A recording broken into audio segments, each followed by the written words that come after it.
नमस्कार, मी फराह खान. तुम्ही बघताय महाराष्ट्राचा number 1 Marathi news channel news 18 Lokmat. आणि बुलेटिनच्या सुरुवातीला एक मोठी बातमी आहे.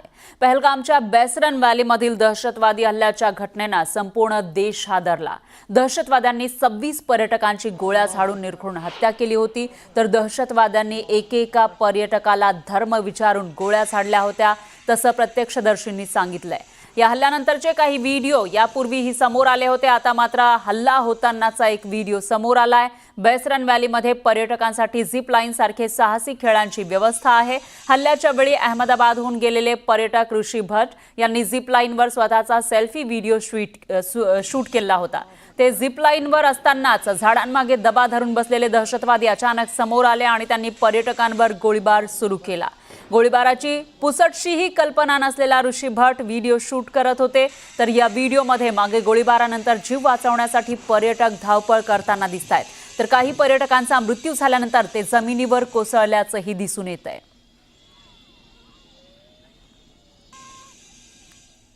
दरम्यान ऋषी भट यांनी बेसरन व्हॅलीमधला आपला व्हिडिओ शेअर केल्यानंतर राष्ट्रीय तपास यंत्रणा म्हणजेच NIA झिप लाईन ऑपरेटरला चौकशीसाठी ताब्यात घेतलंय. त्या झिप लाईनवर जाण्यापूर्वी ऑपरेटर काहीतरी पुटपुटला. ऑपरेटरच्या या कृतीवरून ऋषी भट यांनी संशय व्यक्त केला. हा व्हिडिओ समोर आल्यानंतर NIAनं ताबडतोब झिप लाईन ऑपरेटरला ताब्यात घेतलं. झिप लाईनवर नेमकं काय घडलं ते आपण पुन्हा एकदा बघूयात.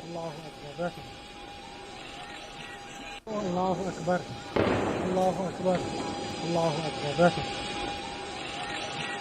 अल्लाहु अकबर, अल्लाहु अकबर, अल्लाहु अकबर, अल्लाहु अकबर, अल्लाहु अकबर. तर व्हिडिओ व्हायरल झाल्यानंतर ऋषी भट यांनी नेटवर्क 18 ला काय प्रतिक्रिया दिली आहे तेही बघूया.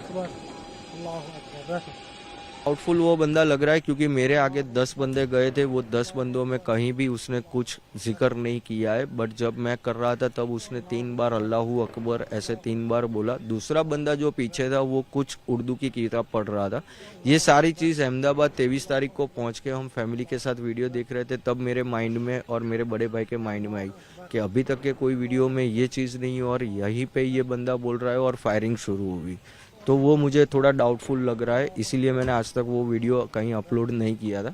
फिर थोड़ा सिक्योरिटी चेकिंग करके मेरे को बोला गया तो मैंने वो वीडियो अपलोड किया. तर पहलगाममधील दहशतवादी हल्ल्यानंतर भारत आणि पाकिस्तान दरम्यान तणाव कमालीचा वाढलेला आहे. तर इकडे राजधानी दिल्लीमध्ये हालचालींना वेग आलाय. गेल्या काही दिवसात संरक्षण मंत्री राजनाथ सिंग यांनी पंतप्रधान मोदींची 2दा भेट घेतली आहे. या बैठकीमध्ये CDS अनिल चौहान आणि अजित डोभाल उपस्थित होते. दुसरीकडे दिल्लीमध्ये भारत आणि फ्रान्समध्ये 63,000 कोटींचा राफेल करार करण्यात आलाय. पाकिस्तान विरोधात भारताची रणनीती. संरक्षण मंत्र्यांची मोदींसोबत बैठक. फ्रान्ससोबत मोठा राफेल करार. पाकिस्तानमधील 16 YouTube चॅनल्सवर बंदी. जम्मू काश्मीरच्या पहलगाममध्ये अतिरेक्यांनी केलेल्या हल्ल्यात 26 निष्पाप पर्यटकांचा मृत्यू झाला. पाकिस्तानला कायमचा धडा शिकवण्यासाठी भारतानं लष्करी रणनीती आखायला सुरुवात केली आहे. याचाच एक भाग म्हणून संरक्षण मंत्री राजनाथ सिंग यांनी पंतप्रधान नरेंद्र मोदी यांची भेट घेतली. पंतप्रधानांच्या 7 लोक कल्याण मार्गावरील निवासस्थानी ही बैठक झाली. या बैठकीला CDS अनिल चौहान आणि अजित डोभाल यांच्यासह सर्व महत्त्वाचे अधिकारी उपस्थित होते. रविवारी रात्रीही पंतप्रधान नरेंद्र मोदी यांच्या निवासस्थानी संरक्षण मंत्री राजनाथ सिंग यांनी चर्चा केली. या दोन्ही नेत्यांमध्ये सुमारे 45 मिनिटं बैठक झाली. या बैठकीपूर्वी तिन्ही सैन्याचं नेतृत्व करणारे CDS अनिल चौहान यांनी राजनाथ सिंग यांच्याशी बैठक केली. तर BSFच्या DGंनीही गृह मंत्रालयात जाऊन गृह सचिवांशी चर्चा केली. या बैठकांवरून भारत लवकरच पाकिस्तान विरोधात मोठं पाऊल उचलणार असल्याचं आता लपून राहिलेलं नाहीये.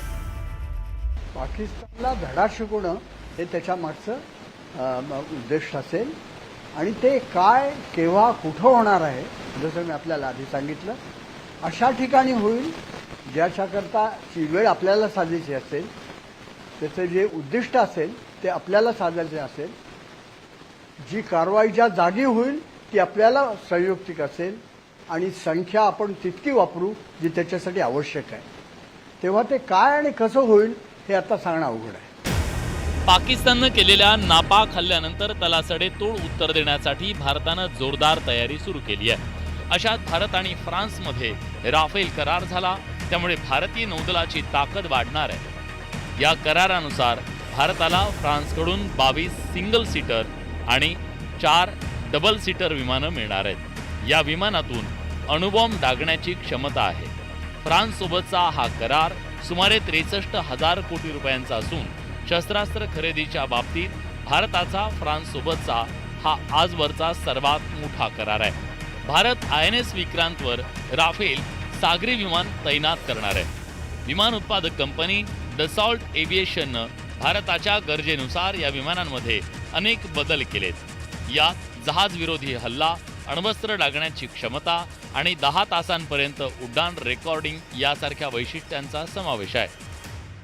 रफालची मागणी पहिल्यापासून होती आणि मागच्या वेळी जेव्हा रफाल आलं तेव्हा तुम्ही पाहिलं होतं की प्राईम मिनिस्टरच्या व्हिजिटमध्येच त्यांनी 36 विमानांचं करार साईन केला होता. त्यामुळे जे महत्त्व त्यावेळी होतं तेवढंच किंबहुना थोडे जास्तच महत्त्व या कराराला मी देईन. कारण सध्या आपल्या नौदलाकडे विमानं जी जहाजावरून उडू शकतात असं म्हणजे एकच विमान आहे आणि ते म्हणजे MiG-29. त्यामुळे या कराराचं हे विमान आपल्याला हवंच होतं, म्हणून हा करार अतिशय महत्त्वाचा आहे असं मला वाटतं. इकडे जम्मू आणि काश्मीरमध्ये पहलगाम हल्ल्याच्या पार्श्वभूमीवर विधानसभेचं विशेष अधिवेशन बोलवण्यात आलं. या अधिवेशनात पहलगाम दहशतवादी हल्ल्याचा तीव्र निषेध करणारा ठराव मंजूर करण्यात आला. 23 एप्रिल रोजी सुरक्षा मंत्रिमंडळ समिती म्हणजे CCSच्या बैठकीनंतर केंद्र सरकारनं मांडलेल्या भूमिकेला पाठिंबा देण्यात आला. जम्मू काश्मीरचे मुख्यमंत्री ओमर अब्दुल्ला यावेळी बोलताना भावुक झाले. ये 22 रन का हमला 21 साल के बाद इतना बड़ा हमला हुआ है सिविलियन. हमें लग रहा था कि ये हमले जो हैं ये अब हमारे माजी का एक हिस्सा है. They are part of our past. ये हमारे आज की कहानी नहीं है, ये हमारा मुस्तकबिल नहीं है. लेकिन बदकिस्मती से बाइसरन ने दोबारा वो हालात यहां पैदा किए. भारतानं प्रत्येक आघाडीवर पाकिस्तानला प्रत्युत्तर द्यायला सुरुवात केली आहे. पहलगाम हल्ल्याचं वार्तांकन करणाऱ्या 17 पाकिस्तानी YouTube चॅनलवर भारतानं बंदी घातली आहे. क्रिकेटपटू शोएब अख्तर, डॉन न्यूज, समा TV आणि जिओ न्यूज यांचा समावेश आहे. भारतानं BBCलाही इशारा दिल्याचं समोर आलंय. गृह मंत्रालयाच्या शिफारसीनंतर सरकारनं ही कारवाई केली आहे. एकूणच भारतानं पाकिस्तान विरोधात दंड थोपटले असून लवकरच मोठी कारवाई होण्याची शक्यता नाकारता येत नाही. Bureau report, news 18 Lokmat.